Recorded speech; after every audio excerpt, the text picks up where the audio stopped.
Hello students, तो आज हम बात करेंगे बहुत ही इंटरेस्टिंग और स्कोरिंग टॉपिक के बारे में। क्या है बच्चों? फर्टिलाइजर और उसकी क्लासिफिकेशन। फर्टिलाइजर क्या है? उर्वरक, मतलब जो अपने केमिकल्स है जिसको न्यूट्रिएंट्स देने के लिए, किसको न्यूट्रिएंट्स, प्लांट को न्यूट्रिएंट्स प्रोवाइड करने के लिए यूज किया जा रहा है। किनको? केमिकल्स को। वो क्या है? फर्टिलाइजर। और उसकी क्या क्या क्लासिफिकेशन है। ओके, तो सबसे पहले हम यही देखेंगे फर्टिलाइजर क्या है। फर्टिलाइजर क्या है बच्चों? देखो, फर्टिलाइजर क्या है बच्चों, जैसे ह्यूमंस को क्या चाहिए, ह्यूमन को न्यूट्रिशन के लिए फूड चाहिए, न्यूट्रिएंट्स के लिए फूड चाहिए। उसी प्रकार प्लांट्स को क्या चाहिए? प्लांट्स को चाहिए न्यूट्रिएंट्स के लिए मैन्योर या फिर फर्टिलाइजर। तो मैन्योर आज के ज़माने में प्रोवाइड नहीं करवा सकते लोग, कुछ रीजनेबल फैक्टर्स है। तो क्या है इजी, जो इजी टू स्टोर है, इजी टू ट्रांसपोर्ट है और इजी टू अप्लाई है, वो क्या है? वो है फर्टिलाइजर। क्या है? फर्टिलाइजर्स। ओके, तो फर्टिलाइजर इज ए सब्सटेंस जो सोइल के अंदर ऐड किया जाता है पौधे की ग्रोथ और यील्ड को बढ़ाने के लिए। ओके, तो बेसिकली ये नेचुरल है, नेचुरल भी हो सकता है और बेसिकली क्या होता है? केमिकल ही होता है जो सॉइल और लैंड की फर्टिलिटी को बढ़ाता है एक टाइप से। ओके, तो फर्टिलाइजर जो है वो फूड सप्लीमेंट्स फॉर प्लांट्स है। और जो 17 न्यूट्रिएंट्स होते हैं, प्लांट्स को कितने एसेंशियल न्यूट्रिएंट्स चाहिए? 17। अर्लियर कितने थे? 16। और 17वां कौन सा ऐड हुआ है? निकेल। निकेल जो एलिमेंट होता है वो अभी रिसेंटली 17th ऐड हुआ था 2015 के आसपास। ओके, तो ये था अपना फर्टिलाइजर जो बेसिकली केमिकल होता है। नेचुरल इन द सेंस भी पुराने टाइम पे फर्टिलाइजर और मैन्योर को एक ही माना जाता था, तो इसलिए नेचुरल लिखा गया। बाकी क्या होता है फर्टिलाइजर? Basically chemical. एक क्वेश्चन ये आता है भी ऐसा कौन सा फर्टिलाइजर है जो ऑर्गेनिक है? कौन सा फर्टिलाइजर ऐसा है जो ऑर्गेनिक है? तो जो यूरिया, जो अपना फर्टिलाइजर है यूरिया, वो क्या है बच्चों? एक ऑर्गेनिक फर्टिलाइजर है। क्यों है? क्योंकि उसके फॉर्मूले के अंदर कार्बन मॉलिक्यूल आ जाएगा। ओके, तो इसलिए हम सिंपली यूरिया को एज अ ऑर्गेनिक फर्टिलाइजर कह सकते हैं और ये क्वेश्चन आता भी है। ओके, नेक्स्ट है हमारा फर्टिलाइजर पता लग गया क्या है।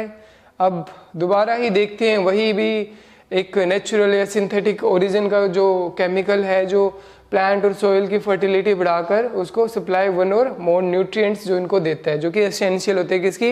एक पौधे की ग्रोथ एंड डेवलपमेंट के लिए। तो अब बात आती है भी फर्टिलाइजर्स कैसे कैसे होते हैं, किस किस टाइप्स के होते हैं, क्या क्या क्राइटेरियाज है।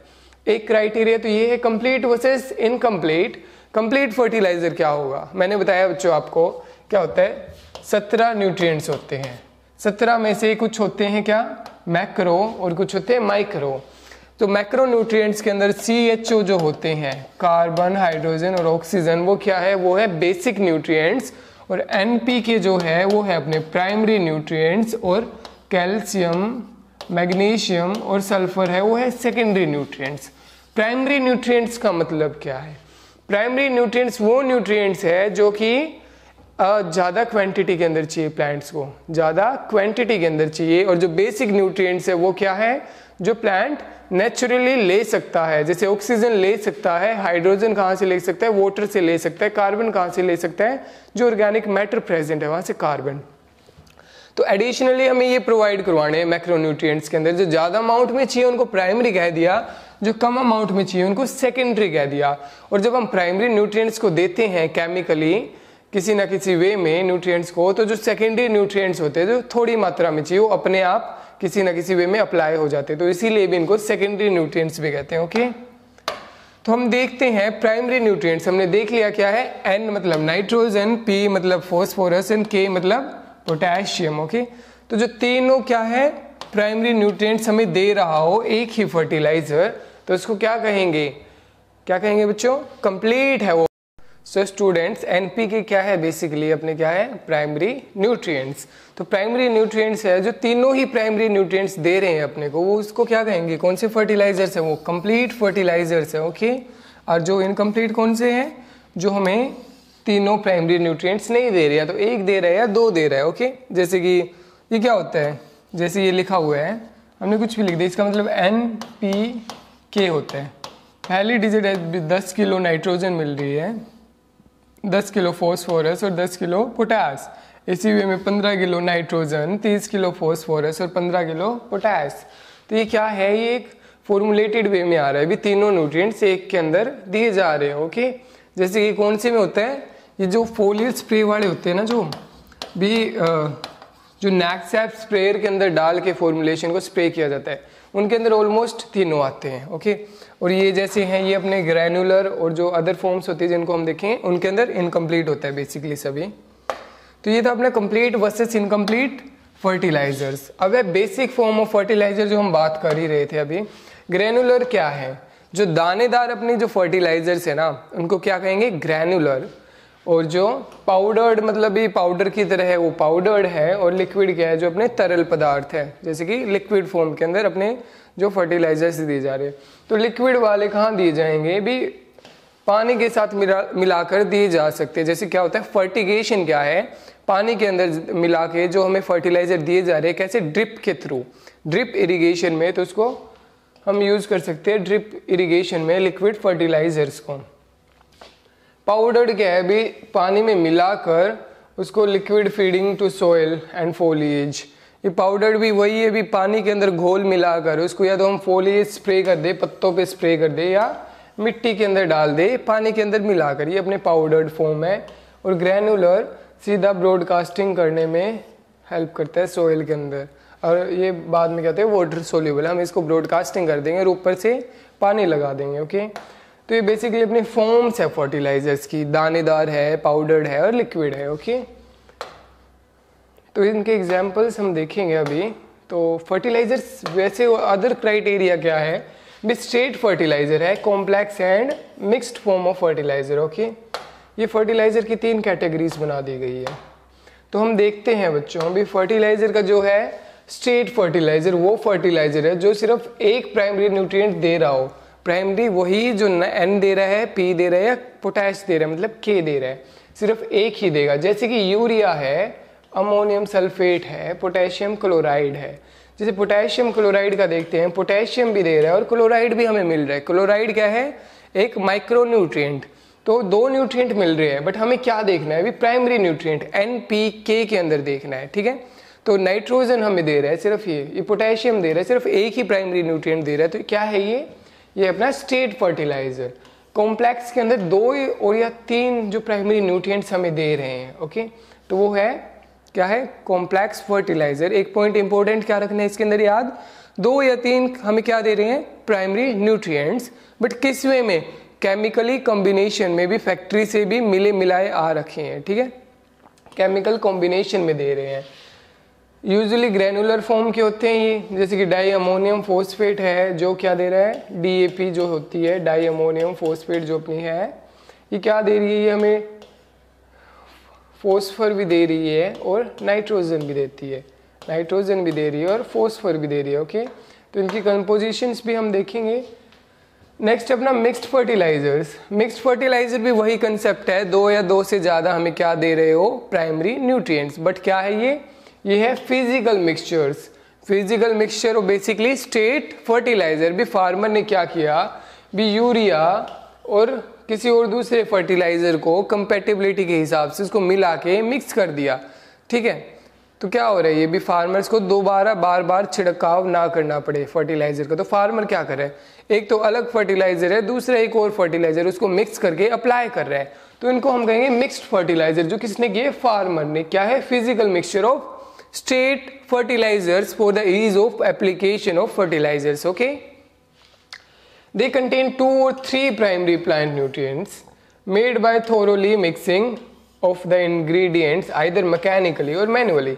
ये तो मशीन्स के अंदर मिक्स कर दो या अपने हाथ से ही वो मिक्स कर देते हैं मैनुअली 2 स्ट्रेट फर्टिलाइजर्स को। तो ये बेसिकली डिफरेंस है अपना किसके अंदर, अपना कॉम्प्लेक्स फर्टिलाइजर और मिक्स्ड फर्टिलाइजर के अंदर। भी कॉम्प्लेक्स फर्टिलाइजर तो केमिकल कॉम्बिनेशन के अंदर 2 या 2 से ज़्यादा प्राइमरी न्यूट्रिएंट्स दे रहे हैं, और फिजिकल जो अपना मिक्स्ड फर्टिलाइजर है वो फिजिकल कॉम्बिनेशन, भी हम फिजिकली उसको मिक्स कर रहे हैं, हम मतलब फार्मर फिजिकली मिक्स करके 2 या 2 से ज़्यादा प्राइमरी न्यूट्रिएंट्स को अवेलेबल करवा रहा है अपने फील्ड पे। Okay, for their ease of application. Basically यही है अपना क्या, स्ट्रेट फर्टिलाइजर, और जो अपना कॉम्प्लेक्स है, और तीसरा है मिक्स्ड फर्टिलाइजर। तो हम इनको डिटेल में देखेंगे। भी पहले और क्लासिफिकेशंस देखते हैं। Based on concentration of primary plant nutrients NPK। ठीक है, हमने देख लिया अभी कौन सा न्यूट्रिएंट दे रहे हैं उसके बेसिस पे। अब बेस्ड ऑन कंसेंट्रेशन भी दे तो रहा है, कितने अमाउंट में दे रहे हैं नाइट्रोजन, कितने अमाउंट में दे रहे हैं फोस्फोरस, उसको देखते हैं बच्चों।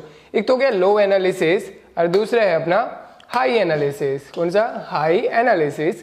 भी लो एनालिसिस के अंदर भी 25% से हमें क्या दे रहे हैं? कम। कौन सा? Primary nutrients. और हाई एनालिसिस के अंदर अबाव 25%। जैसे एग्जांपल है सिंगल सुपर फोस्फेट, क्या दे रही है? फोस्फोरस। कितना दे रहे हैं? सिर्फ 16% ना। तो क्या है बच्चों, 25% से कितना हो गया? कम हो गया ना। 25% से 9% कम है, तो ये क्या है? अपना लो एनालिसिस फर्टिलाइजर। वैसे ही सोडियम नाइट्रेट भी 16% नाइट्रोजन दे रहा है। ओके, अब देखते हैं इसके अंदर यूरिया। यूरिया अकेला 46% नाइट्रोजन दे रहा है। 46% का मतलब क्या है बच्चों? इसका मतलब है भी हम 100 किलो यूरिया अगर अप्लाई कर रहे हैं, यूरिया का बैग अप्लाई कर रहे हैं, तो हमें कितना मिल रहा है? नाइट्रोजन कितना मिल रहा है? 46% ही मिलेगा। बाकी क्या है? बाकी उनका इनर्ट मटेरियल जो हमें फॉर्मुलेशन करने में हेल्प कर रहा है वो है, जो हमें यूज नहीं करना, रेजिड्यूज जो है। तो 46% अपना मेन है कितने? 100 किलो यूरिया के अंदर। तो 25 से तो ज्यादा ही दे रहे हैं ना। तो ये क्या है? हाई एनालिसिस फर्टिलाइजर है। एनहाइड्रस अमोनिया जो काफी हार्मफुल होता है, जिसके अंदर 82% होता है। ओके, ये यूज नहीं किया जाता। अमोनियम फोस्फेट जो है वो कैसे है? भी 20% दे रहा है नाइट्रोजन तो, बट 20% फोस्फोरस भी दे रहा है। तो टोटल कितना दे रहा है? हम प्राइमरी न्यूट्रिएंट्स की बात करें, नाइट्रोजन भी प्राइमरी है और जो फोस्फोरस है वो भी क्या है? प्राइमरी। तो टोटल कितना मिल रहा है हमें? 40% ना।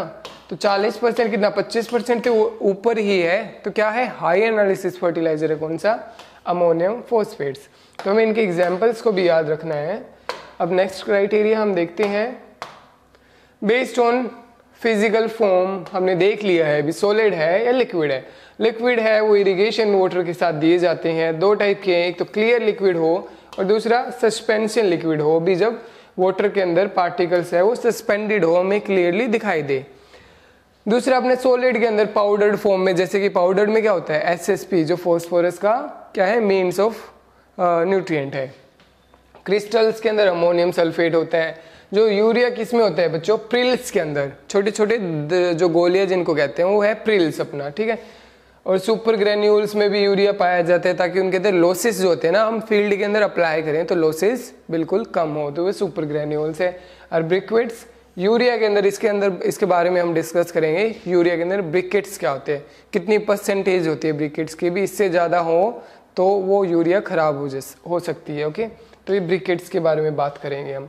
तो हमें इंपॉर्टेंट यही देखना है भी प्रिल्स यूरिया जो है और जो DAP है वो प्रिल्स के अंदर सॉलिड फर्टिलाइजर में अवेलेबल करवाई जा रही है। किसके अंदर बच्चों? प्रिल्स के अंदर। नेक्स्ट है based on the nature of fertiliser. एक तो अपना एसिड फॉर्मिंग है और एक है अपना बेसिक फर्टिलाइजर्स। कौन सा? Basic fertiliser. एसिड फर्टिलाइजर्स बच्चों क्या होता है? अभी केमिकल्स है। भी जो केमिकल्स जब हम फील्ड में अप्लाई कर रहे हैं तो क्या होगा? वो रेजिड्यूज बनाएगा। जैसे मैंने बताया कि ना, जैसे यूरिया के अंदर 46% तो नाइट्रोजन है, बाकी का जो इनर्ट मटेरियल बच गया वो किसी ना किसी वे में रिएक्ट करेगा, एक्ट करेगा किसके अंदर? लैंड के अंदर, अपनी जमीन के अंदर। तो कुछ फर्टिलाइजर्स ऐसे होते हैं जो अप्लाई करने के बाद एसिडिटी बढ़ा देते हैं जमीन के अंदर, और कुछ ऐसे होते हैं जो बेसिसिटी को बढ़ा देते हैं, मतलब बेसिक अपनी जमीन हो जाएगी। ओके, तो हमें जैसे अपनी जमीन क्या है? अपनी जमीन सैलाइन है या बेसिसिटी है अपनी जमीन के अंदर ऑलरेडी, तो हमें एसिड फॉर्मिंग फर्टिलाइजर सप्लाई करने पड़ेंगे। और अगर हमारी जमीन क्या है? एसिडिक सोइल है अपने पास, तो हमें बेसिक फर्टिलाइजर्स को अप्लाई करना पड़ेगा। तो देखते हैं कौन से एसिड है और कौन से बेसिक। एक दूसरी चीज आती है एसिड इक्विवेलेंट की। भी हमने बता दिया भी एसिड फॉर्मिंग फर्टिलाइजर्स वो है जो जमीन के अंदर अपना एसिडिक रेसिड्यूज छोड़ते हैं। अप्लाई करने के बाद में जमीन क्या हो जाएगी? एसिडिक। तो ये बात है भी जितने एसिडिक होगी तो हम क्या अप्लाई करेंगे जमीन में? उसको रिक्लेम करने के लिए, उसको ठीक करने के लिए कैल्शियम कार्बोनेट अप्लाई करेंगे बच्चों। CaCO3 कैल्शियम कार्बोनेट अप्लाई कर रहे हैं to neutralise the acid residue.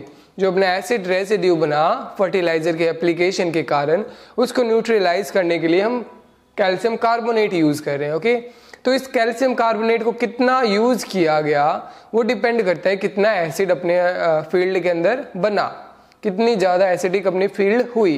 Okay तो जितने अमाउंट में कैल्शियम कार्बोनेट हम यूज करेंगे उसको क्या कहेंगे, एसिड इक्विवेलेंट। उसी हिसाब से बेसिसिटी इक्विवेलेंट भी होता है। तो इंपॉर्टेंट है अपना एसिड इक्विवेलेंट। ठीक है, तो देखते हैं किस किस फर्टिलाइजर का एसिड इक्विवेलेंट कितना होता है।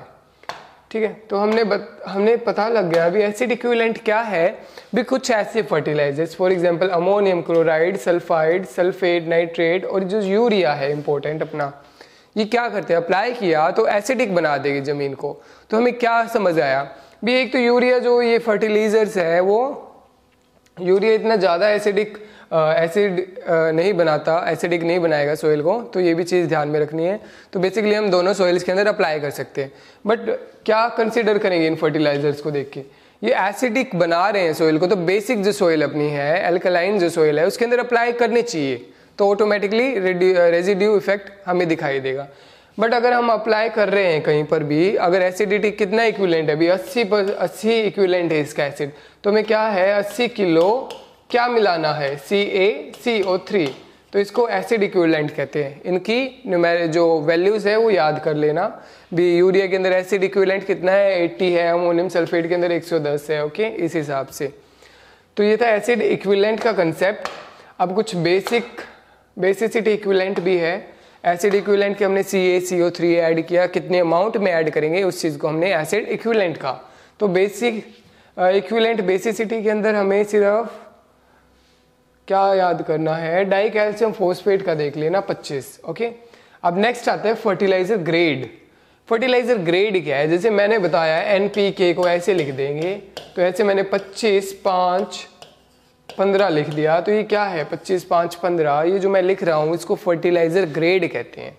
Refers to the minimum percentage of NP और K present in the fertiliser material, जो मतलब भी मिनिमम भी इतना तो हमें मिले ही मिलेगा 20%, और 20 ही मिलता है, ज़्यादा भी नहीं मिलेगा। 10 फॉस्फोरस मिलेगा और 20% क्या मिलेगा अपने को, पोटैश। ओके, अब है fertiliser analysis expresses weight as a percentage of, weight के वे में बता रहे हैं। ओके, एक होता है फर्टिलाइजर ग्रेड और दूसरा क्या होता है फर्टिलाइजर रेशियो। रेशियो क्या बताएगा बच्चों, जैसे 4:1:1 बता दिया, ये क्या है फर्टिलाइजर रेशियो। फर्टिलाइजर रेशियो बच्चों क्या बताता है हमें, जैसे मैंने फॉर एग्जांपल बता दिया, ये क्या बताया फर्टिलाइजर रेशियो के अंदर 2:1:1 बता दिया। तो इससे हमें क्या पता लगेगा भी 80 किलो तो नाइट्रोजन है, 40 और 40 किलो ये है, 80 किलो नाइट्रोजन, 40 और 40 ये। ठीक है, ये एक रेशियो में ले लिया। इससे हम और क्या समझ सकते हैं, 20 किलो पोटैश है, 20 किलो फॉस्फोरस है और 2 गुना क्या है अपना नाइट्रोजन। तो इस वे में जब रेशियो की वे में हम दिखा रहे हैं तो उसको हम फर्टिलाइजर रेशियो कह देंगे, और किलो की वे में हम बता रहे हैं तो वो क्या है फर्टिलाइजर ग्रेड। ठीक है, तो यही डिफरेंस है इसके अंदर रेशियो और ग्रेड के अंदर। अब नेक्स्ट हम बात करते हैं फर्टिलाइजर एनालिसिस की। एनालिसिस का यही है कि भी एक 100 किलो का बैग है जिसके अंदर ग्रेड मैंने बता दिया इतना ग्रेड है। ठीक है, तो 100 किलो का हमने ले लिया, बेसिकली 100 किलो नहीं आता, जैसे कि यूरिया का बैग कितने का आएगा 50 किलो का, तो मैंने बताया 46% होती है, तो एक यूरिया के बैग में कितनी नाइट्रोजन होगी, वो तो 100 किलो के अंदर है ना, तो 50 किलो के अंदर कितनी होगी बच्चों, इसकी आधी हो जाएगी, कितनी आधी हो जाएगी।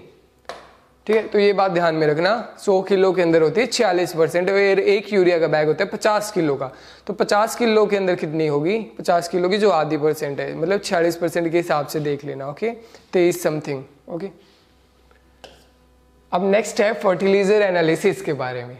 भी हमने ग्रेड की बात कर ली, ये ग्रेड है, तो एनालाइज कैसे करेंगे, भी 100 किलो का बैग है उसके अंदर ये ग्रेड आएगा, 100 किलो का देखना है। ओके, 100 किलो भी 100 किलो नाइट्रोजन 15 है तो 15 किलो होगी, 15% उसके अंदर नाइट्रोजन है, 15% है, चाहिए वो बैग 50 किलो का हो चाहिए वो 200 किलो का, उसके अंदर 15% जो है वो क्या है नाइट्रोजन। तो ये अपना फर्टिलाइजर ग्रेड है जिसका हम किस वे में यूज करते हैं ये बताया। अब आती है मेन बात, जो अपनी क्लासिफिकेशन, किसकी क्लासिफिकेशन फर्टिलाइजर्स की। फर्टिलाइजर्स की क्लासिफिकेशन में हम क्या पढ़ेंगे, basically nitrogenous fertiliser, phosphatic fertiliser और जो अपने पोटैशिक फर्टिलाइजर्स है। तो सबसे पहले हमने क्या बात की, नाइट्रोजीनियस फर्टिलाइजर्स के बारे में हम पढ़ेंगे। तो नाइट्रोजन जो कंटेन करते हैं फर्टिलाइजर वो है नाइट्रोजीनियस फर्टिलाइजर, और उन फर्टिलाइजर्स के अंदर सेकेंडरी न्यूट्रिएंट्स भी प्रोवाइड करवा सकते हैं वो, ठीक है।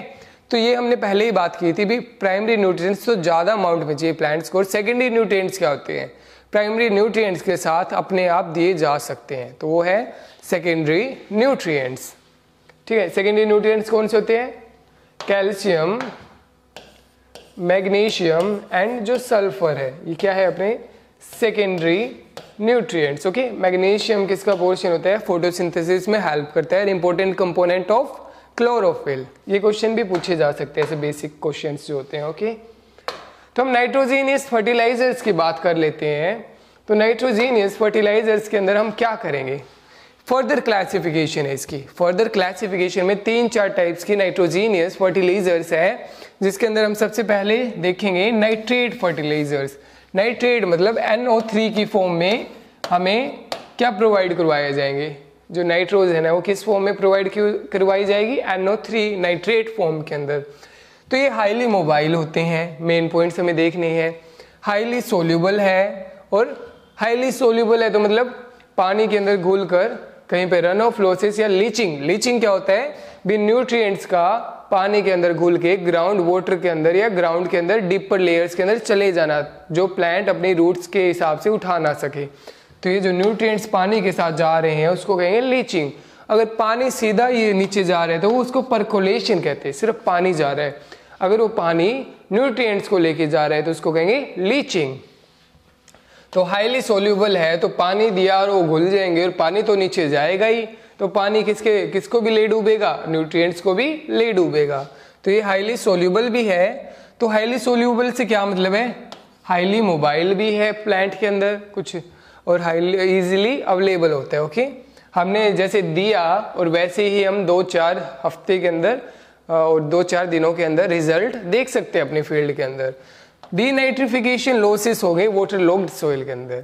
ये जो नाइट्रेट फॉर्म के फर्टिलाइजर है ये प्रोन टू डीनाइट्रिफिकेशन, भी अवेलेबल फॉर्म से अनअवेलेबल फॉर्म में अपना जो नाइट्रेट है वो कन्वर्ट हो जाएगा, तो प्लांट एक्सेस नहीं कर पाएगा, ओके। बेसिक होते हैं नेचर में। तो ये 3-4 इंपॉर्टेंट पॉइंट्स है, हाईली मोबाइल है, हाईली सोल्यूबल है, डीनाइट्रिफिकेशन होती है इनके अंदर, और बेसिक होते हैं नेचर में। ये 3-4 पॉइंट्स याद करने के बाद में हमें सिर्फ एग्जाम्पल्स देखने और इनकी कंपोजिशन देखनी, ओके। तो नाइट्रेट की बात कर रहे हैं, तो नाइट्रेट की हम बात करें तो 3 एग्जाम्पल्स याद करेंगे। एक तो सोडियम के नाम से, एक क्या करेंगे पोटेशियम के नाम से, और एक कैल्शियम के नाम से। तो क्या बन गए अपने, सोडियम नाइट्रेट, पोटेशियम नाइट्रेट और कैल्शियम नाइट्रेट। ये 3 ही एग्जाम्पल हमें बेसिकली याद करने हैं। सोडियम नाइट्रेट का फॉर्मूला सोडियम लगा के नाइट्रेट, ठीक है। 16% इसके अंदर क्या होगी, नाइट्रोजन।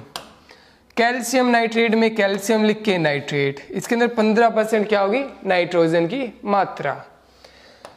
पोटेशियम नाइट्रेट के अंदर 13% की नाइट्रोजन की मात्रा होगी। और पोटेशियम लिखा है ना, ये पोटेशियम क्या होता है बच्चों, ये भी पोटेशियम भी क्या है, एक प्राइमरी न्यूट्रिएंट। तो हमें ये इंपॉर्टेंट हो जाता है भी, इसके अंदर 13% नाइट्रोजन तो है, तो पोटेशियम कितना है ये भी याद रखना है, 44% है पोटेशियम। तो इसको हम किस कैटेगरी में डाल सकते हैं, high analysis fertiliser. Obviously high analysis है क्योंकि 25% से तो ज्यादा है, और क्या है, और ये क्या कर रहे हैं, एक से ज्यादा न्यूट्रिएंट प्रोवाइड करवा रहे हैं। तो ये क्या है, कॉम्प्लेक्स फर्टिलाइजर भी कह सकते हैं इसको, किसको, पोटेशियम नाइट्रेट को। ओके स्टूडेंट्स, तो ये अपने थे नाइट्रेट फर्टिलाइजर्स, ओके। तो इसकी हमने 3 एग्जाम्पल्स देखे, इसकी कंपोजिशंस देखी और इंपॉर्टेंट कैरेक्टरिस्टिक्स है, ओके। तो इसकी इंपॉर्टेंट यही थी भी, हाईली सोल्यूबल है और डीनाइट्रिफिकेशन लॉसेस होते हैं, इसलिए हम अगले फर्टिलाइजर पर जाते हैं। ये अपना होता है अमोनिकल। अमोनिया किस वे में होता है, ऐसे होता है ना अमोनिया, अमोनिकल फर्टिलाइजर्स। तो अमोनिकल फर्टिलाइजर्स में देख लेंगे भी, अवेलेबल, इजीली अवेलेबल है ये भी, क्योंकि ये भी हाईली और रेडिली सोल्यूबल है, ओके, मतलब रेडिली सोल्यूबल है। लीचिंग लॉसेस जो है वो इसके अंदर कम है। क्यों कम है, क्योंकि ये जो प्लस का होता है ये क्या है, कैटायन, क्या है ये, कैटायन। और जो एब्जॉर्ब ऑन क्ले कॉम्प्लेक्स, जो क्ले होती है ना अपने सोइल के अंदर, क्या होते हैं, clay, sand, clay and silt particles. तो जो सोइल के अंदर क्ले कॉम्प्लेक्स होते हैं बच्चों, इसके अंदर इतना याद रखना है कि क्ले कॉम्प्लेक्स क्या होते हैं, उनके अंदर होता है नेगेटिव चार्ज, क्या होता है, नेगेटिव चार्ज होता है क्ले कॉम्प्लेक्स के अंदर। तो हमें ये याद रख लिया नेगेटिव चार्ज है, और अपना अमोनिकल आयन क्या है, पॉजिटिवली चार्ज्ड है, और वो इजिली इनकी कंपैटिबिलिटी अच्छी होती है। वो क्या होते हैं, चिपक जाएंगे अमोनिकल आयन्स अपने क्ले कॉम्प्लेक्स के ऊपर। तो वो क्या हो गए, पानी के अंदर इजीली घुलेंगे नहीं, वो क्ले कॉम्प्लेक्स के ऊपर चिपक गए और वो लीचिंग लॉसेस उसके अंदर कम हो जाएंगे। ठीक है, तो ये अपना है, तो मतलब लंबे समय तक अवेलेबल भी रहेंगे।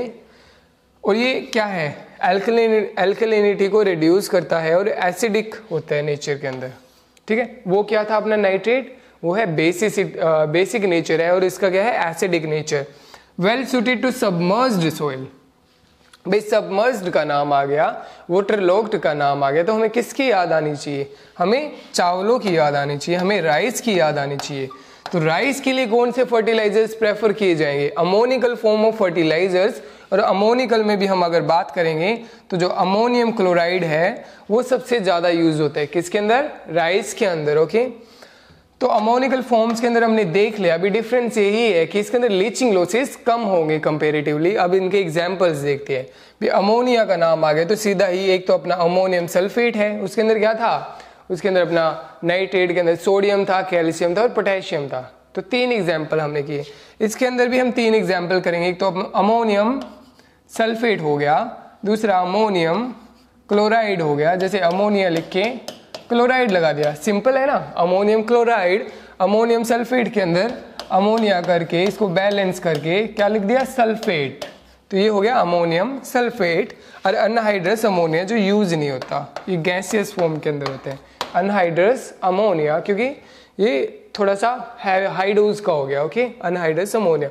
तो हमें ये देखना है कितनी कंपोजिशन है, अमोनियम लिखा, इसके अंदर सल्फर की भी तो मात्रा है, सल्फर भी दिख रहा है कुछ कहीं ना कहीं। सल्फर क्या है, अपना माइक्रोन्यूट्रिएंट।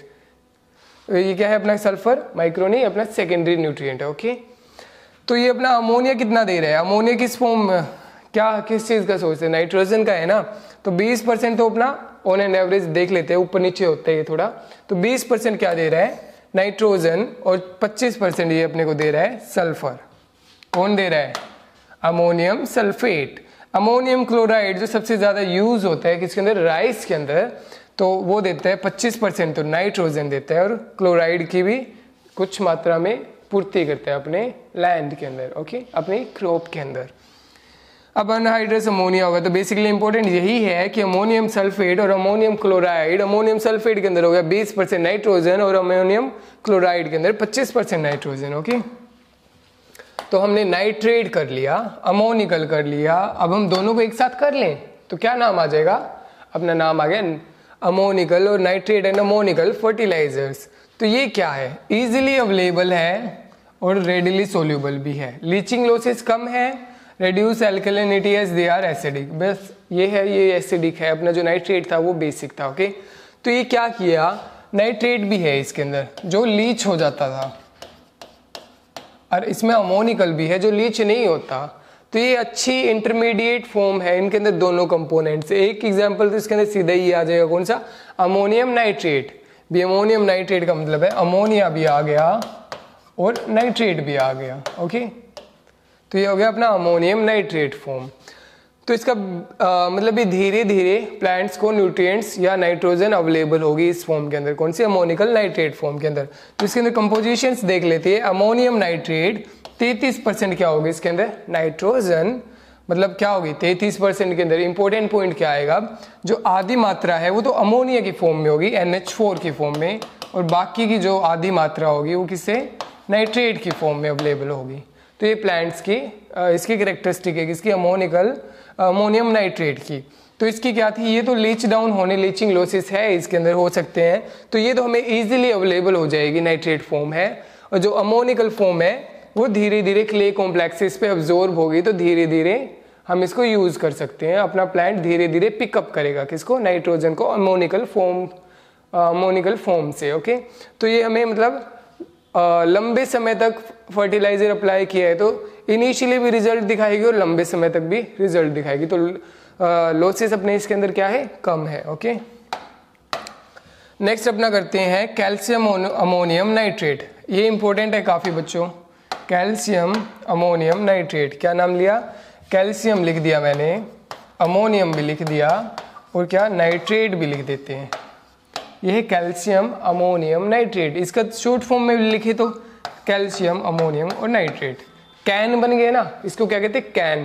कैन को और क्या कह सकते हैं, किसान खाद, वेरी इंपॉर्टेंट, किसान खाद।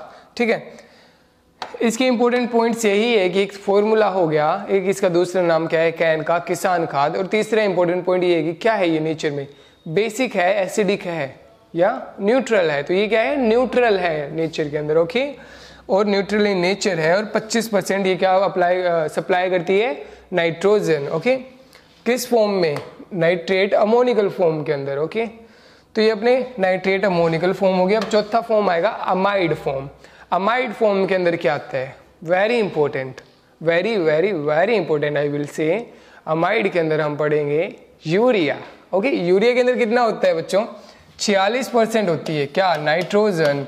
और यूरिया का फॉर्मूला क्या है बच्चों, CONH2। ठीक है, ये इसका फॉर्मूला है।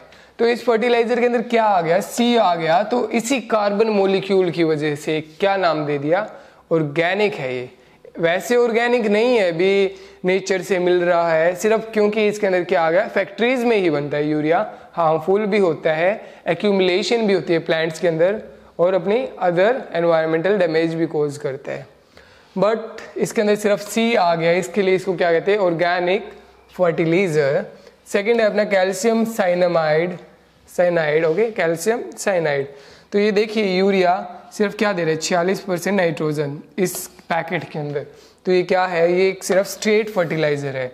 इसको क्या कहेंगे बच्चों, ये सुपर ग्रेन्यूल्स है। क्या है, मैंने बताया था सुपर ग्रेन्यूल्स, बड़े दाने वाले यूरिया जो अप्लाई कर रहे हैं। ये क्या फॉर्मुलेशन है इसकी, किस किस वे में अप्लाई किया जा रहा है। इसको क्या कहेंगे, इसको क्या बताया था मैंने, प्रिल्स। ये क्या है, यूरिया प्रिल्स। ओके, तो ये यूरिया का फॉर्मूला इंपॉर्टेंट है, अमाइड फॉर्म ऑफ फर्टिलाइजर है, क्या कंपोजिशन है और क्या फॉर्मुलेशन है, ये हमने देखी। अब हम सभी फर्टिलाइजर्स को थोड़ा सा रिकैप्चर करते हैं, कैसे, टैबुलेटेड फॉर्म में। ये क्या है, अमोनियम नाइट्रेट, कैल्शियम नाइट्रेट और सोडियम नाइट्रेट। ये नाइट्रेट फॉर्म ऑफ फर्टिलाइजर है हम ना, पहला ग्रुप। तो इसके अंदर क्या है, नाइट्रेट, नाइट्रेट और नाइट्रेट फॉर्म है। तो पोटेशियम नाइट्रेट में 13% नाइट्रोजन थी, कैल्शियम नाइट्रेट के अंदर 15 और सोडियम नाइट्रेट के अंदर 16।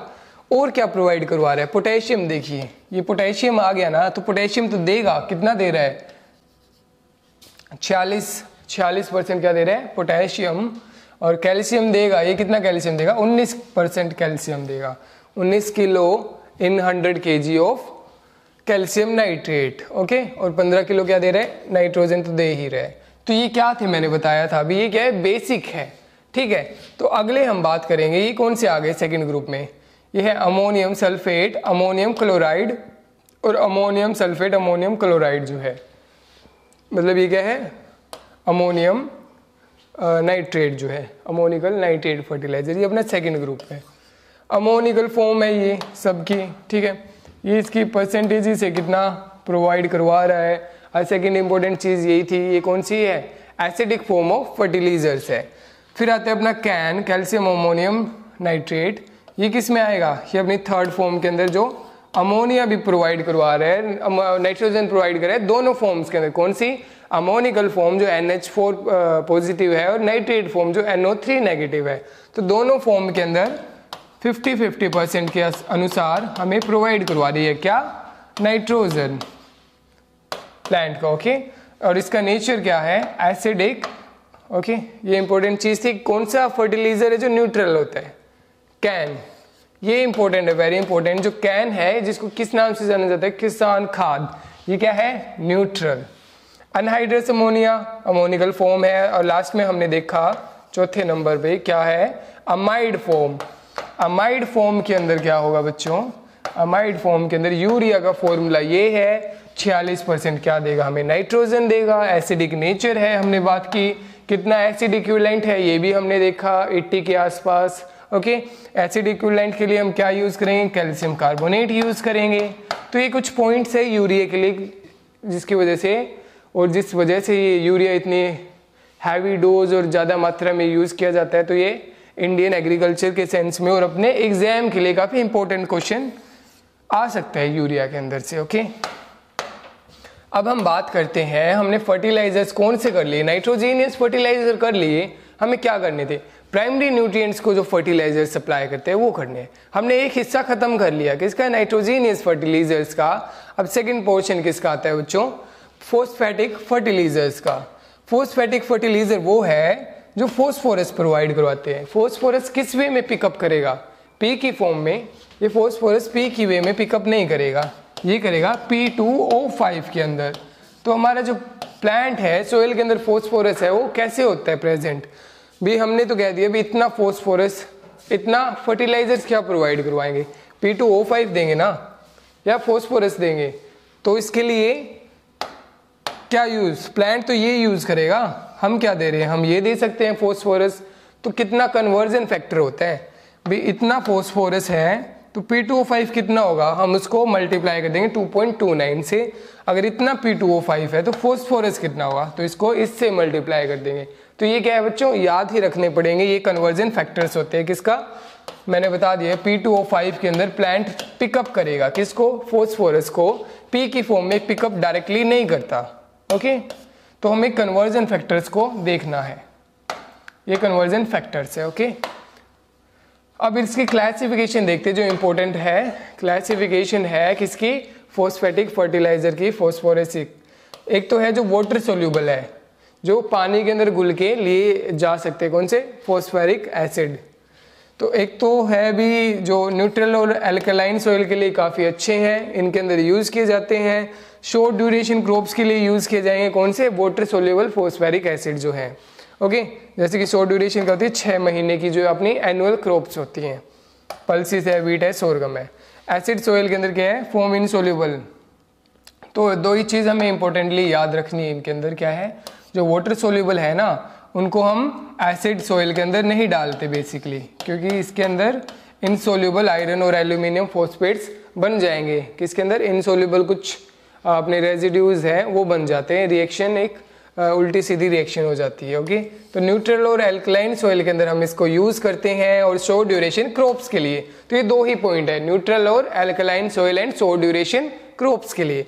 अब इसके अंदर अपने एग्जाम्पल आते हैं जो इंपॉर्टेंट है। एग्जाम्पल के अंदर हम करें तो एक तो है अपना SSP। SSP मतलब सिंगल सुपर फोस्फेट, DSP मतलब डबल सुपर फोस्फेट, TSP मतलब ट्रिपल सुपर फोस्फेट। ये है मोनो अमोनियम फोस्फेट और ये है डाई अमोनियम फोस्फेट। जो सबसे फेमस क्या है, DAP, डाई अमोनियम फोस्फेट। तो DAP इंपॉर्टेंट है, तो DAP की बात कर लेते हैं पहले। 18% क्या देगा ये हमें, नाइट्रोजन। वाह, 18% नाइट्रोजन भी दे रहे हैं, तो क्या है ये, कॉम्प्लेक्स फर्टिलाइजर। और 46% क्या दे रहा है बच्चों, P2O5, क्या है ये, फॉस्फोर। तो मतलब ये हाई एनालिसिस फर्टिलाइजर भी है और कॉम्प्लेक्स फर्टिलाइजर भी है।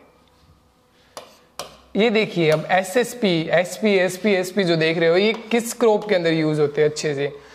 SSP, DSP, जो TSP है वो हम यूज करेंगे ऑयल सीड्स के अंदर। क्यों, इंपॉर्टेंट क्वेश्चन यहाँ से भी आ सकता है। ऑयल सीड्स के अंदर हम इनको यूज करते हैं क्योंकि इनके अंदर क्या दिख रहा है, SSP, सल्फर की मात्रा है कहीं ना कहीं।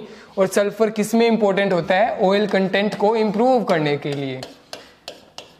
तो एक क्वेश्चन तो यही है भी, हम DAP यूज नहीं करेंगे। इंपॉर्टेंट है क्रॉप्स के अंदर, इंडियन एग्रीकल्चर के अंदर DAP इंपॉर्टेंट है, बट हम ऑयल सीड्स के अंदर DAP को यूज नहीं करते यूजुअली। तो उसके अंदर SSP को यूज करते हैं। क्यों, क्योंकि SSP हमें क्या दे रही है, ये देखिए सल्फर दे रही है, कितना, 12.5% सल्फर दे रही है क्या, SSP। ओके, और हमें कैल्शियम भी मिलता है। तो ऑयल सीड के अंदर हम SSP को प्रेफर करते हैं।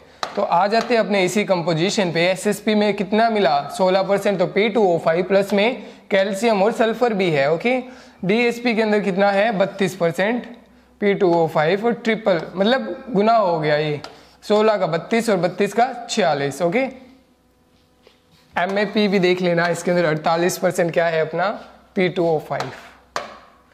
बच्चों ये था अपना कौन सा, वाटर सोल्यूबल फोस्फोरिक एसिड। अब हम करते हैं citric soluble, citric acid soluble phosphoric acid. ये क्या होते हैं, ये बेसिक होते हैं। ओके, तो बेसिक इन रिएक्शन होते हैं, एसिड सॉइल के लिए सुटेबल है। ओके, तो एसिड सॉइल्स के अंदर ये यूज हो सकते हैं। दूसरी इंपॉर्टेंट चीज है लॉन्ग ड्यूरेशन क्रॉप्स के लिए, लॉन्ग ड्यूरेशन क्रॉप्स के अंदर यूज होंगे। ओके, तो हमें जो वाटर सोल्यूबल था वो हमारा बेसिक था नेचर के अंदर, एसिड सॉइल्स के अंदर कम यूज करते हैं, इसके अंदर उल्टा है, ये एसिड सॉइल के अंदर यूज होंगे। वो शॉर्ट ड्यूरेशन के लिए थे, ये लॉन्ग ड्यूरेशन के लिए है। ये अपना डिफरेंस हो गया। ओके, अब एग्जाम्पल कर लेते हैं। DCP क्या है, डाई कैल्शियम फॉस्फेट, और अगला है बेसिक स्लैग। तो इसके अंदर 34% या नियर अबाउट ये जो एक रेंज दे रखी है, ये कम ज़्यादा हो सकता है, डिपेंड अपॉन द, ये क्या है, ये ग्रोस वेट है, नेट वेट नहीं है। जो अपनी पैकिंग है, पैकिंग का भी वेट काउंट होगा ना, तो अपना जो 35 समथिंग इसके आसपास कंसीडर कर सकते हैं। किसके अंदर, DCP के अंदर। बेसिक स्लैग के अंदर 14 से 18% किसकी मात्रा होती है, P2O5, जो अपना फॉस्फोरिक एसिड है, जो ये क्या है, अवेलेबल फॉर्म है किसकी, फॉस्फर की। इसके लिए हमने कन्वर्जन फैक्टर्स भी किए हैं ना स्टार्टिंग में। ओके, ये हमने बात कर ली एसिड सोल्यूबल। अब सिट्रिक एसिड सोल्यूबल, अब हम बात करते हैं citric acid and water insoluble. बात क्या थी, वाटर सोल्यूबल का बेसिक मतलब क्या है, पानी के अंदर घुलकर वो फॉस्फोरिक एसिड प्लांट पिकअप कर रहे हैं। सिट्रिक एसिड का मतलब है सिट्रिक एसिड मतलब एसिड फॉर्मिंग करके वो क्या कर रहे हैं, पिकअप कर रहे हैं प्लांट। अब कर रहा है अभी वाटर भी इनसोल्यूबल है और सिट्रिक एसिड भी इनसोल्यूबल है, ऐसा फॉस्फोरिक एसिड। तो ऐसे फॉस्फोरिक एसिड क्या होते हैं, पहली बात तो हमें समझ आ गई, पानी के अंदर ही लेते हैं प्लांट न्यूट्रिएंट्स, तो पानी के अंदर भी नहीं घुल रहा और सिट्रिक एसिड के अंदर भी वो नहीं घुल रहा, मतलब इनसोल्यूबल है। तो तीसरा पॉइंट यही आ जाएगा, दोनों के अंदर इनसोल्यूबल है। ओके, अगर दोनों के अंदर इनसोल्यूबल है तो हमें क्या समझ आ रहा है बच्चों, यही कि वो इजीली अवेलेबल तो वैसे भी है नहीं, लॉन्ग टर्म के लिए यूज कर सकते हैं। तो इनका हम एनरिचमेंट ऑफ मैन्योर में यूज करते हैं। किसके अंदर, एनरिचमेंट ऑफ FYM लिख देते हैं हम सिंपली, ताकि अपनी एनरिचमेंट ऑफ FYM हो सके। इसके अंदर क्या है, suitable for strongly acidic soils है, ओके, या ऑर्गेनिक सोइल्स है। प्लांटेशन क्रॉप्स के अंदर डाले जाते हैं ये। रॉक फॉस्फेट है, रो बोन मिल। रो बोन मिल क्या होती है, भी जो अपने स्लोटर हाउसेस होते हैं उनके अंदर क्या होते हैं, एनिमल्स का स्लोटर। तो बाद में क्या बचता है, जो चमड़ी निकालने के बाद में उसको चमड़ी को बेच देते हैं, लास्ट में वेस्ट मटेरियल क्या है, waste material in the sense जिसको मैन्योर की तरह यूज किया जा रहा है। या तो हड्डियां बचेगी या इनका खून बचेगा। हड्डियों को कह दिया बोन मिल और जो खून बच गया उसको कह दिया ब्लड मिल। ओके, तो ये क्या है, दोनों ही अच्छे सोर्स हैं किसके, मैन्योर के। बोन मिल, बोन के अंदर क्या होता है, कैल्शियम फॉस्फोरस, हड्डियों के अंदर यही होता है कैल्शियम और फॉस्फोरस। तो बोन मिल अच्छा खासा सोर्स है किसका, कैल्शियम और फॉस्फोरस का। ब्लड मिल जो खून है जो इकट्ठा हो गया उसको फ्रीज करके क्रिस्टलाइज करके उसको पाउडर्ड फॉर्म में अप्लाई किया जा सकता है। तो क्या है, फर्टिलाइजर्स और केमिकल इंडस्ट्रीज ने स्लोटर हाउसेस को भी नहीं छोड़ा। तो किसी न किसी वे में मैन्योर कहाँ से लिया, फर्टिलाइजर्स जो है अपने मैन्योर जो है वो स्लोटर हाउसेस इंडस्ट्रीज से भी लिए गए हैं, जैसे कि रो बोन मील हो गया और रो ब्लड मील हो गया। ओके, तो ये क्या है, अच्छे सोर्स है किसके, फॉस्फोरस के। क्वेश्चन पूछा जा सकता है भी, raw bone meal is a good source of which nutrient, which plant nutrient, which plant primary nutrient, ये है अपना फॉस्फोरस। ओके, अब हम अगला देखते हैं कौन सा, एक बच गया प्राइमरी न्यूट्रिएंट्स बच्चों, वो कौन सा है, वो है पोटेशिक। ओके, पोटेशिक न्यूट्रिएंट जो है वो कैसे लिया जाता है, K2O फॉर्म में। पोटेश का क्या है एलिमेंटल सिंबल, K है, K पिकअप नहीं करेगा प्लांट, प्लांट क्या पिकअप करेगा, K2O। जैसे हमने नाइट्रोजन की बात की थी, नाइट्रोजन में प्लांट क्या पिकअप करता है, NO3 की फॉर्म में या NH4 की अमोनिकल फॉर्म में। तो हमने क्या बात कर ली, तो क्लासिफिकेशन में भी यही बात कर ली, या तो हम उसको नाइट्रेट फॉर्म में देंगे या अमोनिकल फॉर्म में देंगे, या तीसरा उनको दोनों की फॉर्म में दे देंगे। ओके, और चौथा क्या है अपना अमाइड फॉर्म पड़ी। वैसे ही हम इसके अंदर क्या देंगे, K2O की फॉर्म के अंदर। ओके, तो इसके अंदर भी कन्वर्जन फैक्टर है अपना, ये जो याद ही करने पड़ेंगे जो कन्वर्जन फैक्टर्स है, भी पोटैश से जो अपने पोटेशियम अवेलेबल आयनिक फॉर्म है जिसके अंदर प्लांट पिकअप करेगा, कन्वर्ट करना है, तो ये अपना कन्वर्जन फैक्टर है। Okay, in soil and plant phosphorus is expressed in elemental form. Okay, elemental form के अंदर होता है, इसको इस प्लांट इस वे में चाहिए तो इतना पोटैश अपने सोइल के अंदर है, तो अवेलेबल फॉर्म में कितना होगा, तो इससे इनटू कर देंगे या डिवाइड कर देंगे, क्या होता है कन्वर्जन फैक्टर्स। ओके, हमें सिर्फ इसको देखना है भी कन्वर्जन फैक्टर के अंदर क्या आंकड़े लिखे हुए हैं। ओके, अब इसके क्लासिफिकेशन देखते हैं पोटेशिक फर्टिलाइजर्स की। एक तो क्लोराइड फॉर्म है। ओके, क्लोराइड फॉर्म के अंदर क्या होता है, वेरी इंपॉर्टेंट एक क्वेश्चन यहाँ से पिकअप हो सकता है, क्या है वो, क्लोराइड फॉर्म का जो होता है ना वो एसिडिक सोइल के लिए है।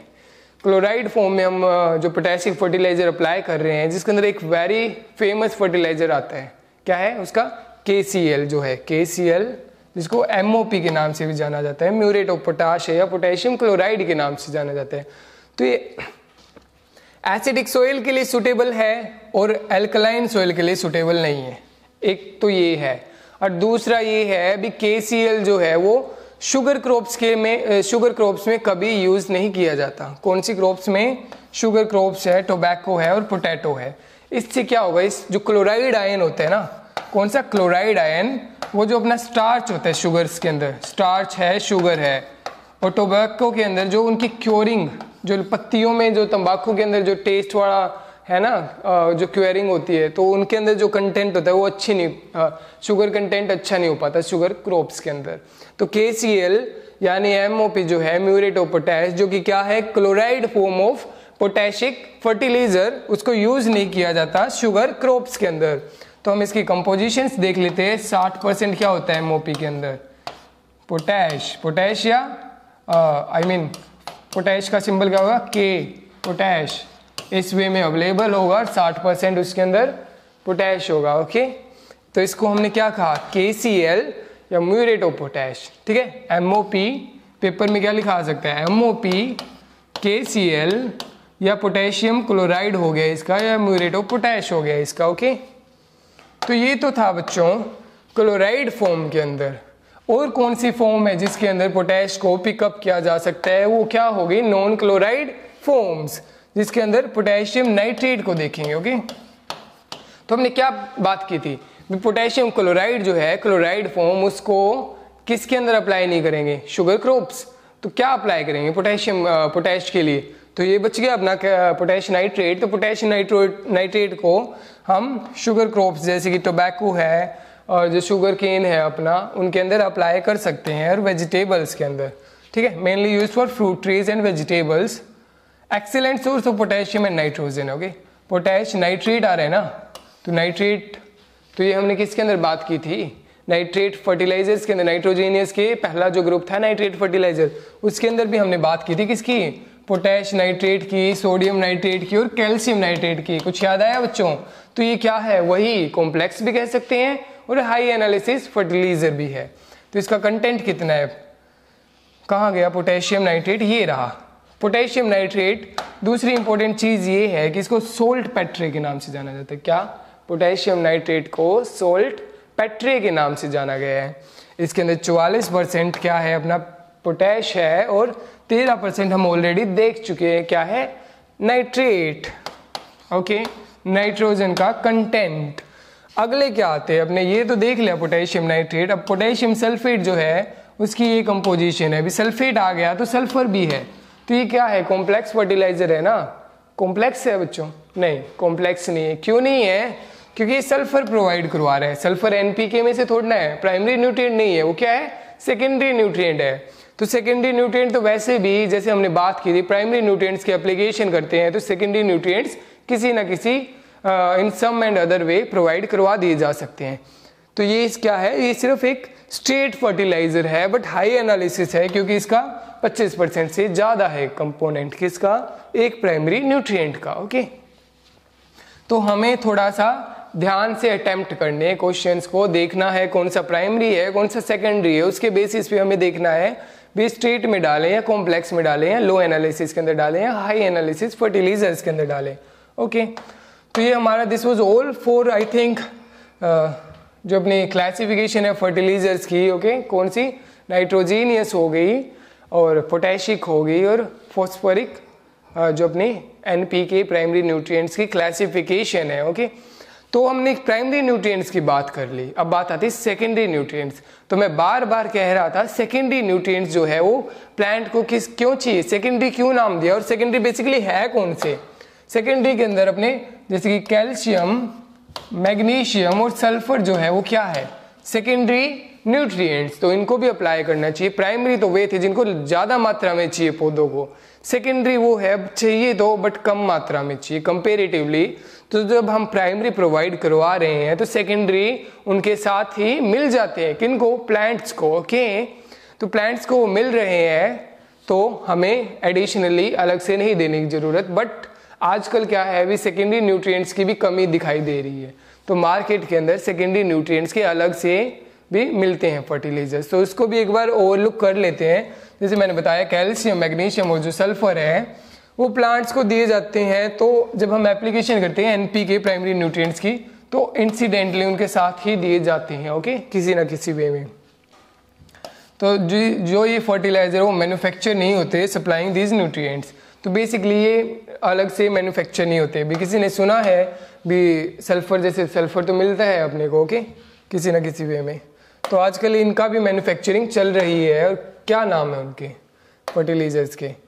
अगला है रेंज ऑफ माइक्रोन्यूट्रिएंट्स। माइक्रोन्यूट्रिएंट्स क्या है बच्चों? हमने बात कर ली प्राइमरी की,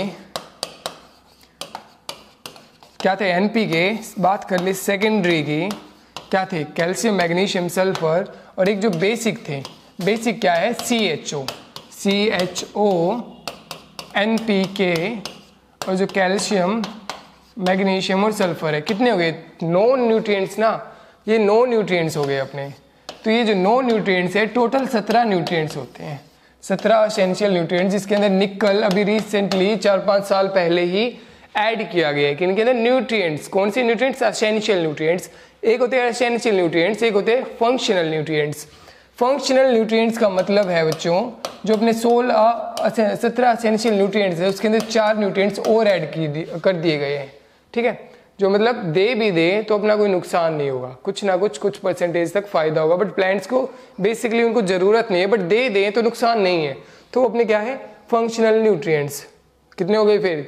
17 और 4 21 अपने फंक्शनल न्यूट्रिएंट्स है। तो कंफ्यूज मत हो ना, भी फंक्शनल न्यूट्रिएंट्स का पूछे तो 17 नहीं करके आना, 21 करके आना। ओके, तो इन न्यूट्रिएंट्स को हमने क्या नाम दे दिया बच्चों? ये जो 9 न्यूट्रिएंट्स है ये अपने हैं मैक्रो न्यूट्रिएंट्स। ओके, तो माइक्रो न्यूट्रिएंट्स क्या होते हैं? माइक्रो न्यूट्रिएंट्स वो न्यूट्रिएंट्स होते हैं, एक मैक्रो होते हैं एसेंशियल के अंदर और एक होते हैं माइक्रो। कौन से? Micro nutrients. ओके, कौन से हो गए? Micro nutrients. तो माइक्रो न्यूट्रिएंट्स कौन से न्यूट्रिएंट्स है स्टूडेंट्स? माइक्रो न्यूट्रिएंट्स के अंदर हम कहते हैं भी जो बिल्कुल कम मात्रा में चाहिए। क्या? बिल्कुल स्मॉल क्वांटिटीज में चाहिए। उस क्वांटिटी की क्या रेंज है? 1 ppm से जो कम चाहिए। ठीक है, इससे जो हमें कम चाहिए, ppm क्या होता है? पार्ट्स पर मिलियन। जैसे कि 1 ppm को 1 मिलीग्राम के इक्विवेलेंट हम यूज कर सकते हैं। ओके, तो ये कुछ क्राइटेरिया होते हैं। तो ये जो मतलब काफी स्मॉल माइन्यूट क्वांटिटीज के अंदर जो न्यूट्रिएंट्स चाहिए उनको माइक्रो न्यूट्रिएंट्स कहते हैं। ओके, तो माइक्रो न्यूट्रिएंट्स के लिए कैसे कौन से फर्टिलाइजर्स यूज होते हैं, इंपॉर्टेंट भी होते हैं माइक्रो न्यूट्रिएंट्स। इनकी भी आजकल जो अपना लैंड डिग्रेडेशन हो रहा है उसके कारण माइक्रो न्यूट्रिएंट्स की भी कमी देखने को मिल रही है। जैसे हरियाणा के अंदर किस न्यूट्रिएंट का एप्लीकेशन होता है? जिंक जो न्यूट्रिएंट है उसका एप्लीकेशन फर्टिलाइजर के रूप में होने लग गया। ओके, तो मे बी माइक्रो न्यूट्रिएंट की ही हम बात कर रहे हैं। ये रहा, several micronutrient salts are highly reactive and soluble. इनके साथ दिक्कत क्या होती है? भी वे हाईली रिएक्टिव होते, कम क्वांटिटी में चाहिए तो पौधे के पास पहुंचाना थोड़ा सा हार्ड है। ओके, कम क्वांटिटी में ही है। ओके, और वो सीधा पौधे के पास पहुंचाए तो थोड़ा सा फर्टिलाइजर फॉर्मुलेशन में थोड़ी सी अपनी दिक्कत आती है। दूसरा ये है कि ये हाईली रिएक्टिव भी है। अब रिएक्टिव है तो ये पौधे के पास जाने से पहले कहीं और जाके अपनी रिएक्शन कर दें, कहीं और जाके कुछ और बना देंगे तो अनअवेलेबल हो जाएंगे। ओके, तो हाईली रिएक्टिव का भी कोई ज्यादा बंदा हाईली एक्टिव है वो भी दिक्कत ही है ना। तो ये क्या होते हैं माइक्रोन्यूट्रिएंट्स? हाईली रिएक्टिव, तो अनअवेलेबल फॉर्म में पौधे के पास चले जाएंगे ये। फिर तो दिक्कत क्या है? इसको फिर हमें कैसे ना कैसे तोड़ फोड़ के क्या करना है? अवेलेबल करवाना है पौधे को। तो जो माइक्रोन्यूट्रिएंट्स है वो फ्रिट्स की फॉर्म में या मेटल चिलेट्स की फॉर्म में दिए जाते हैं। ओके, ज्यादा डिटेल में नहीं जाना, बस हमें पता होना चाहिए फ्रिट्स और मेटल चिलेट्स किसके रिलेशन में है, किसके रिलेशन में है? माइक्रोन्यूट्रिएंट्स के। ओके, फ्रिट्स बेसिकली यही है कि जो न्यूट्रिएंट्स है वो क्या ग्लास और शैटर्ड होते हैं ना, ग्लास के फॉर्म में कुछ होता है, कंपोनेंट्स ऐड करके उनको अवेलेबल करवाते हैं ताकि जो ये होता है ना रिलीज द न्यूट्रिएंट्स, जो ग्लास होता है वो धीरे धीरे रिलीज करेगा न्यूट्रिएंट्स को, उनको जो ओवर एक्टिव है ना उनको धीरे धीरे रिलीज करेगा, तो प्लांट धीरे धीरे उनको पिकअप कर लेगा। ओके, ये अपने क्या है, जैसे जिंक की फ्रिट्स आती है इस वे में, ये फ्रिट्स एंड मेटल चिलेट्स। तो थोड़ा मेटल चिलेट्स का देख लेते हैं। मेटल चिलेट्स EDA जो DTP है, और जिंक और मैग्नीज फर्टिलाइजर चिलेट फॉर्म में अवेलेबल है। ओके, नेक्स्ट जैसे जिंक फर्टिलाइजर की बात कर रहा था, माइक्रो न्यूट्रिएंट्स हाईली एक्टिव है, और अपने हरियाणा के स्टेट में जैसे कि वीट की सोइंग करते हैं तो जिंक की एक जो छोटी सी थैली आती है उसको भी अप्लाई करना अब नेसेसरी हो गया, फार्मर्स करते भी हैं। तो मतलब माइक्रो न्यूट्रिएंट्स की भी कमी आने लग गई है अपने लैंड के अंदर, क्योंकि लैंड के अंदर जो डिग्रेडेशन हो रहा है, इरोजन हो रहा है, इरोजन के साथ न्यूट्रिएंट्स का भी तो इरोजन होता है, मिट्टी का थोड़ा ना अकेला इरोजन हो रहा है, मिट्टी जा रही है तो उसके अंदर न्यूट्रिएंट्स भी जा रहे हैं, तो जिंक की भी कमी है, तो हम जिंक के अंदर भी फर्टिलाइजर्स इंपॉर्टेंट हो गया, अभी कौन सा पढ़ना चाहिए, तो जिंक भी अप्लाई करेंगे। Most commonly used zinc fertiliser है जिंक सल्फेट। कौन सा? Zinc sulphate. और क्या बहुत सोइल में भी अप्लाई किया जाता है, पौधे के अंदर भी हम एज अ स्प्रे दे सकते हैं, तो ये अच्छी बात है, भी एज अ स्प्रे भी दे सकते हैं और सीधा सोइल के अंदर अप्लाई करें तो 30 किलो पर हेक्टेयर। इंपॉर्टेंट है ये भी, 30 किलो जिंक की एप्लीकेशन होनी चाहिए पर हेक्टेयर। माइक्रो न्यूट्रिएंट है ना, तो साल में एक दो बार हमें जिंक भी अप्लाई कर देना चाहिए, क्योंकि हरियाणा पंजाब की जो सोइल है वो डेफिशिट हो रही है किसके अंदर? जिंक न्यूट्रिएंट के अंदर। जिंक क्या है? माइक्रो न्यूट्रिएंट है। हमने बात की भी NPK, ये जो न्यूट्रिएंट्स है यही देने पड़ते हैं ज़्यादा मात्रा में पौधों को, यही चाहिए, बट जिंक की भी धीरे धीरे कमी दिखाई दे रही है हरियाणा एंड पंजाब के अंदर। ओके, तो 30 किलो हमें साल के अंदर ये दे देना चाहिए, स्पेशली जो सीरियल्स होती है ना उनके लिए। ओके, जिंक से क्या डिजीज कोज हो रही है? जिंक से, अब हम जिंक की बात ही कर रहे हैं, तो जिंक से राइस के अंदर, मैंने सीरियल्स का कहा, तो राइस के अंदर कौन सी डिजीज हो रही है? खैरा डिजीज जो है, इंपॉर्टेंट क्वेश्चन है, वो राइस के अंदर जिंक की डेफिशिएंसी की वजह से हो रही है, एक्सेस नहीं डेफिशिएंसी। तो यही बात आ गई घूम फिर के भी जिंक की कमी आ रही है, तो हमें जिंक प्रोवाइड करना चाहिए। तो जिंक सल्फेट अपना कॉमनली यूज्ड फर्टिलाइजर है, और बाकी कौन सा है? जिंक फॉस्फेट का भी यूज होता है। 67% जो एक छोटी सी थैली आती है 10-15 किलो की जिंक की, उसके अंदर 67% क्या होता है? अपना जिंक। और हमें वो एक थैली 1 एकड़ के अंदर डाल देनी चाहिए। क्या? छोटी सी थैली जो 1 एकड़ के अंदर डाली जा सकती है, जिससे हमें खैरा डिजीज और जो बाकी इसकी डिजीज होती है जिंक की डेफिशिएंसी की वजह से वो ना कोज हो। So okay students, what we have done in today's lecture is that we had discussed about the fertilizers and the subsequent classification of the fertilizer, in which we discussed the different types of fertilizer, different criteria of classifying the fertilizers, and most importantly the classification of fertilizer which is most accepted। जैसे कि nitrogenous fertiliser की हमने 4 classes की, फिर हमने फोस्फेटिक fertilisers की 2-3 classes, और फिर पोटेशिक फर्टिलाइजर्स को हमने देखा। कौन सी क्रॉप को कौन सा फर्टिलाइजर देना चाहिए, जैसे कि शुगर क्रॉप्स के लिए KCl अच्छा नहीं है, राइस के लिए ammoniacal form of fertilisers use करने चाहिए। तो ये क्वेश्चंस क्या होते हैं? इंपॉर्टेंट पॉइंट्स है जो एग्जामिनर इनको कंसीडर करके क्वेश्चन पेपर फ्रेम आउट करता है। तो एट लास्ट फिर हमने थोड़ा सा माइक्रो न्यूट्रिएंट्स देखा, भी कितना ppm इनका कंसेंट्रेशन होना चाहिए भी माइक्रो न्यूट्रिएंट के अंदर आने के लिए, कितने न्यूट्रिएंट्स है, प्राइमरी है, सेकेंडरी है, मैक्रो है, माइक्रो है, ये सब देखते हुए हमने लास्ट में फर्टिलाइजर्स की बात की। तो फर्टिलाइजर्स का टॉपिक बेसिकली कंप्लीट हो रहा है, बट एक नया कंसेप्ट है, नए फर्टिलाइजर्स जो आजकल इनोवेटिव फर्टिलाइजर्स है जो यूज हो रहे हैं। क्यों? क्योंकि वही बात, लैंड डिग्रेडेशन हो रहा है, केमिकल से अपना सब कुछ एनवायरमेंट इकोसिस्टम खराब हो चुका है, तो हम क्या यूज कर सकते हैं? अब बायो फर्टिलाइजर यूज करना थोड़ा छोड़ेंगे, हमें क्या चाहिए? यील्ड भी चाहिए, प्रोडक्टिविटी। मेन एम क्या है एग्रोनॉमी का? प्रोडक्टिविटी और प्रॉफिटेबिलिटी। तो हम क्या कर रहे हैं? किस चीज पे शिफ्ट हो? कोई ना कोई चीज तो चाहिए जिस पे शिफ्ट हो, तो वो है बायो फर्टिलाइजर्स। तो स्टूडेंट्स, हम नेक्स्ट लेक्चर में डिस्कस करेंगे बायो फर्टिलाइजर्स।